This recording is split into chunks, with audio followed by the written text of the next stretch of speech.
ও যে ডায়লগটা বলে দেয় আমি শুধু সেই ডায়লগটাই বলি। এবার অপু বিশ্বাসের বিরুদ্ধে মুখ খুললেন সুপারস্টার শাকিব খান। তিনি জানায়, অপু আমাকে যা যা শিখিয়ে দেয় ক্যামেরার সামনে আমি তাই বলি। এমনকি সে আমাকে বুবলির বিরুদ্ধে কথা বলার জন্যও জোর করেছে। চাপে পড়ে আমি বলেছি বুবলির পেটের বাচ্চাটা অন্য কারো। এটা আসলে কয়েকদিন পরে বিষয়টা খোলাসা হয়ে যাবে সবার সামনে, কিন্তু তখন বিষয়টা একদম মানে ক্রিস্টাল ক্লিয়ার হয়ে যাবে, একদম পুরোটা ক্রিস্টাল ক্লিয়ার, একদম পুরো পরিষ্কার পানির মতোই, একদম স্বচ্ছ পানির মতোই কিন্তু দেখবে সবাই যে বিষয়টা কী হয়েছে, বিষয়টা কী হয়েছিল। সাকিবকে নিজের বিরুদ্ধে কথা বলতে দেখে আর চুপ থাকতে পারল না অপু বিশ্বাস। সে প্রথমে নিজের ভুল স্বীকার করতে চায়নি, পরে সাংবাদিকদের প্রশ্নের মুখে পড়ে ভেবাচেকা খেয়ে যায় এই নায়িকা। পরিস্থিতি সামাল দিতে আমতা আমতা করে তিনি কিছু একটা বলেন।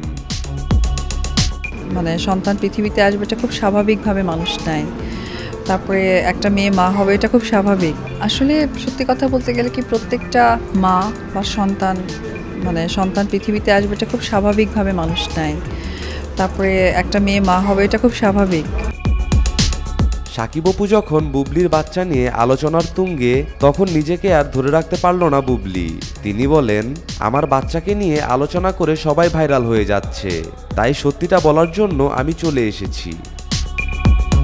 তো আছে না অনেক সময় সবাইকে হয়তো একসাথ করতে পারছে কিনা, বা কেউ মন খারাপ করছে কিনা, কেউ থাকতে পারছে কেউ পারছে না, অনেকে হয়তো ব্যস্ত, বা তো ওইসব কারণে আসলে আমার কাছে মনে হয় যেদিন সবাইকে একসাথ করতে পারবো তখন হয়তো ওরকম করে, সো এটাকে খুব বেশি ঘটা করে সেলিব্রেট করাটা আমার কাছে একটু। এ বিষয়ে অপু বিশ্বাসের সাথে সরাসরি কথা বলেন শাকিব খান। চলুন আমরা তাদের কথাগুলো শুনে আসি। আমার স্বামী শাকিব খানকে ঘিরেই তার কেরিয়ার, তার চাওয়া পাওয়া, কারণ প্রত্যেকটা মেয়ে তাদের স্বামীর কথার বাহিরে যায় না। আমিও তার ব্যতিক্রম কিছু করিনি। হয়তো আমি ব্যক্তি জীবনে একজন হয়তোবা নায়িকা, যেহেতু আমার সাথে শাকিবের যখন পরিচয় হয়েছে তখন একটি নায়িকার পরিচয়ের মধ্য দিয়েই পরিচয় হয়েছে, কিন্তু আমি সবসময় মনে করি স্বামী অলওয়েজ সে স্বামী, তার স্থান সবসময় উপরে। তার জন্য তার চাওয়া পাওয়া এবং তার যে কথাগুলো সব সময় আমি পালন করার চেষ্টা করতাম। কতটুকু পেরেছি বা পারছি এখন, বাট চেষ্টা করতাম যে ও কি চায় বা ওর ভালোটা কি কিসে হয় সেটা খুব করতাম।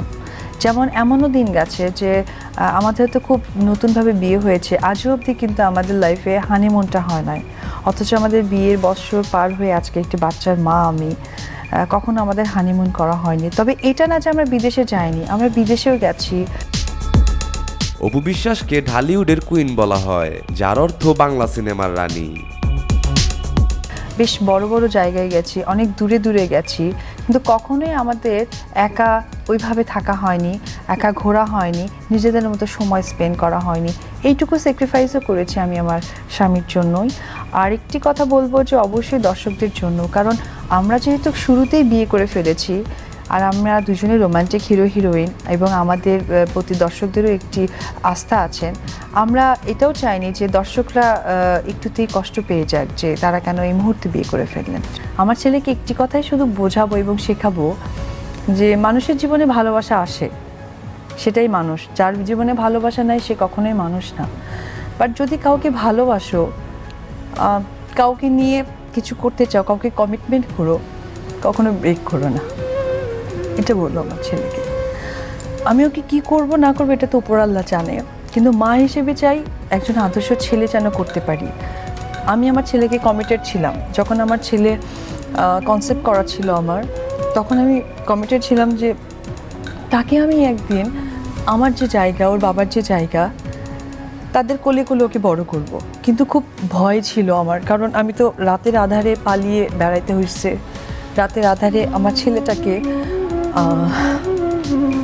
লুকিয়ে ডাক্তারের কাছে যেতে হয়েছে। সে কিভাবে হচ্ছে, কোথায় হচ্ছে আমি জানতাম না। বাট আমি এখন অনেক হ্যাপি যে আমার ছেলেকে আমি পেটে থাকা অবস্থায় কমিটেড ছিলাম যে আমি তাদের কাছেই তোমাকে নিয়ে আসবো এবং সম্মানের সাথে আমি এইটুকু করতে পারছি একজন মা হিসেবে। তো ও কী হবে বড় হয়ে এটা আমি বলতে পারবো না, তবে এটুকু বলতে পারবো আদর্শ মানুষ করতে চাই ওকে। আমি কখনোই আমি স্বামী হিসেবে আদর পেয়েছি, ওটা ছিল এক ধরনের অনুভূতি। এক ধরনের বলে না যে একটা ফিলিংস ছিল, যেটা হচ্ছে গিয়ে হয় না যে স্বপ্নে মানুষ ঘুরে বেড়ায়, ভালোবাসা বলেন, বিয়ে বলেন, বাট এখন বাস্তবতায় ফিরেছি এবং বাস্তবতায় ফিরে দেখছি যে আমার জীবনটা অনেক তার মানে দুইজনেই কি একটা ঘরের মধ্যে ছিলে? আমার মনে হয় এখন তার কি মনে হয় আমি জানি না, বাট আমার মনে হয় হয়তো বা ঘটছিল। ড্রিমের মধ্যে অনেক কিছু করা সম্ভব, বাস্তব জীবনে অনেক কিছু করা সম্ভব না, যেটা আজকে আমি চাইলেও অস্বীকার করতে পারবো না যে আমি বাচ্চার মা না। এমনও অনুষ্ঠান হয়েছে আমি বলেছি যে সাকিব কবে বিয়ে করছো, তো আমার কাছে মনে হচ্ছে ইটস লাইক ওটা ড্রিম ছিল আমার আর সাকিবের বিয়েটা। অপু বিশ্বাসের কথায় যুক্তি আছে, যুক্তি ছাড়া অপু বিশ্বাস কোনো কথাই বলেন না। আমাদের বাচ্চা হওয়ার আগ মুহূর্ত পর্যন্ত ওটা একটা স্বপ্ন ছিল। এর মধ্যে আর কোনো যোগাযোগ তোমাদের সঙ্গে নেই? যোগাযোগ আসলে যোগাযোগ কি, বাচ্চার ভালো মন্দটাই তো জানা, বাচ্চা কোথায় আছে কিভাবে আছে এটাই তো যোগাযোগের একটি মাধ্যম আছে, ওটা নর্মাল আছে। মানে তোমার মাধ্যমে তোমার ছেলের সম্পর্কে খোঁজ খবর নেওয়া মাধ্যমটা তুমিও না, তাই না?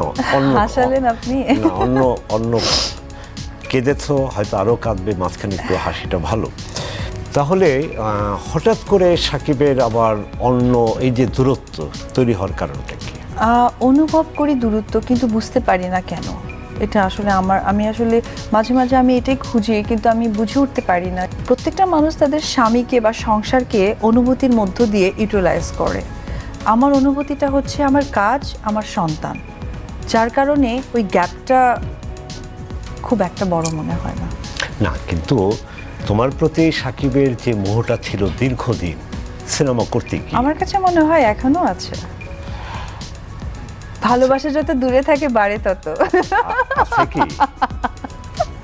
আবার দেখা যাচ্ছে যে হয়তো অন্য কারো প্রতি তার এক ধরনের মোহ কাজ করলেও করতে পারে, না, সে বিকজ তুমি তার নেচারটা খুব ভালো করে জানো। হ্যাঁ, আমার কাছে মনে হয় কি যে সাকিব বনাম মোহ এটা কখনোই আমি মানতে পারি না ওর অ্যাজ এ ওয়াইফ হিসেবে, এবং এতগুলো সিনেমার একজন সহশিল্পী হিসেবে বা পারিবারিক জীবন থেকে সাকিব বনাম মোহ মানতেই পারি না, একদমই না। মানুষ ভুল করে, এটা সত্যি কথা, এবং মানুষ অনেক কিছু না বুঝে করে ফেলে। আমি বলবো সাকিবকে সেই ভুল থেকে শুধরানো উচিত, তার জন্য না, তার দর্শকদের জন্য। এবং সর্বশেষ কথাটা হয়তো বা সাকিবের কাছে তুচ্ছ মনে হয়, বাট আমি বলবো এটাই সবচেয়ে মেইন, তার পরিবারের জন্য। 1999 তুমি আসছো সিনেমায়, আমি একজন ওয়াইফ হিসেবে জানি যে সাকিব কত স্ট্রাগল করেছে। আমি আমার শ্বশুর শাশুড়ি, আমি তাদের পরিবারের কাছ থেকে শুনেছি যে সাকিব কত স্ট্রাগল করেছে। তাকে হচ্ছে সেকেন্ড হিরোতে কাজ করতে হয়েছে, তাকে ভালোভাবে খাবার। অপু বিশ্বাসকে ঢালিউডের কুইন বলা হয়, যার অর্থ বাংলা সিনেমার রানী। অ্যারেঞ্জমেন্ট করা হয়নি, সেখান থেকে আজকে তুমি শাকিব খান এবং তোমার নামের আগে কিং খান বসে, এটা তুমি প্রাপ্তি। তো একটা কথা, আমিও অপু, আমাকে ইন্ডাস্ট্রিতে এসে অনেকবার সাফারার হতে হয়েছে, কারণ ওই মুহূর্তে সাকিব ভালো অবস্থানের হিরো ছিল না, বা সাকিব ওই অবস্থানে নিজেকে ওইভাবে প্রেজেন্ট করতে পারতো না যে আমাকে সেভ করতে পারবে। একটা সময় আমি আর সাকিব যখন প্রচুর ভালো সিনেমা উপহার দিতে লাগলাম, তখন সবাই আমাদেরকে নিতে শুরু করলেন যে আচ্ছা ঠিক আছে, সাকিব অপু একজন ভালো জুটি, এবং সাকিবের সেইখান থেকে একটা কিং খান নামের পরিস্থিতি চলে আসলো। আমি এইটুকু বলবো যে তুমি অনেক চালাক, অনেক বুদ্ধিমান, তোমার কাছ থেকে আমার এই বুদ্ধি, তোমার কাছ থেকে আমার এই কথা বলা শেখা। তুমি যে কষ্ট করে ইন্ডাস্ট্রিতে নিজেকে জাহির করেছো, আমি যে কষ্ট করে ইন্ডাস্ট্রিতে জাহির করেছি, তুমি কাউকে ইজিলি জাহির করতে দিও না, কারণ আমরা সবাই কষ্ট করে বড় হয়েছি। কথাবার্তা বিভিন্ন রকমেরই আসে। প্রথমত আমি কাজ করতে চাচ্ছি, এটাকে মানুষ কীভাবে দেখছেন, আদৌ আমি কাজ করতে গেলে কি কি ভালো এবং মন্দ দিকগুলো আসতে পারে। অবশ্যই আমার স্বামী এখনো কাজ করছেন, সে কেমন আছেন, কোথায় আছেন, কি করছেন, কিভাবে আছেন, কার সাথে কি করতে। আচ্ছা আমি একটা কথা বলি, আমি সিনেমায় এসেছি 2006-এ, সাকিব এসছে 99-এ, অর্থাৎ আমার থেকে সাকিব আরও প্রায় 7-8 বছর আগে সিনেমায় এসেছে। তো তার কিছু জায়গা, তার কিছু চলাফেরা, তার কিছু ফ্রিডম, একটা স্টাইল তৈরি হয়ে গেছে কিন্তু হয়তোবা হতে পারে যে সে সবার সাথে ভালো ফ্রেন্ডশিপ, হয়তোবা তার সিচুয়েশনটা অন্যরকম। তো আমি অ্যাজ এ ওয়াইফ এটা কিন্তু 7 বছরের একটি মানে চলাফেরাটা কখনোই চেঞ্জ করতে পারবো না। আর ইনফ্যাক্ট আমি কখনো চাইও না, আমি করিও না তাকে যে তুমি এটা করো না, বইটা করো না। কারণ কি, একটি মানুষ তার ভালো সবচেয়ে আগে বোঝে, কারণ সে বাচ্চা না, সে আমারও সিনিয়র, বয়সে সিনিয়র, চলচ্চিত্রে সিনিয়র, এবং সম্মানেও সে আমার কাছে একজন সম্মানিত মানুষ। আজকে আমি ধরে নিব আমার ভুল, হয়তো বা লাইভে আসার কারণে সে আমার প্রতি ক্ষিপ্ত বা রাগ। আমি বাচ্চাকে পেটে নিয়ে তো সাফারার ছিলাম, তখন তো আমি ইনডিসিশনে ছিলাম। তো আমি ভাগ্য, সময়, বিবেচনা মেনে নিয়েছি, যার কারণে ভাবি না বেশি কিছু। যেটা হচ্ছে আল্লাহ তাআলা চাচ্ছেন তাই হচ্ছে, যেটা হবার নয় আল্লাহ না চাইলে কখনোই হবে না। অপু বিশ্বাসের কথায় যুক্তি আছে, যুক্তি ছাড়া অপু বিশ্বাস কোনো কথাই বলেন না। আমি এই অনুষ্ঠানে আসার আগে আমি দুধে সেমাই বসিয়েছিলাম, পাতিলটা নামাইতে গিয়ে হাত থেকে পড়ে গেছে, কোনোভাবে ওটা উঠিয়ে খাওয়া সম্ভব না। সো আমার রিজিকে ছিল না, যতটুকু রিজিকে ছিল ততক্ষণ অবধি আমি রান্না করেছি এবং ফিল করেছি আমি কখন ঠান্ডা হলে খাবো, কিন্তু যখন পড়ে গেছে ফিলটা নষ্ট হয়ে গেছে, এটা আর খেতে পারলাম না, নতুন আমাকে একটা তৈরি করে খেতে হবে। যখন আমি বাচ্চাকে পেটে নিয়ে নিজে নিজে সাফারার করেছি, আমি ভেঙে পড়িনি, কারণ আমি তখন নিজেকে মেন্টালি সেট আপ করে নিয়েছি যে সন্তানটা তো নিষ্পাপ, আর আমি যাকে ভালোবাসি আমাদের এই ভালোবাসার একটি প্রতীক, এটাই আমার কাছে অনেক কিছু।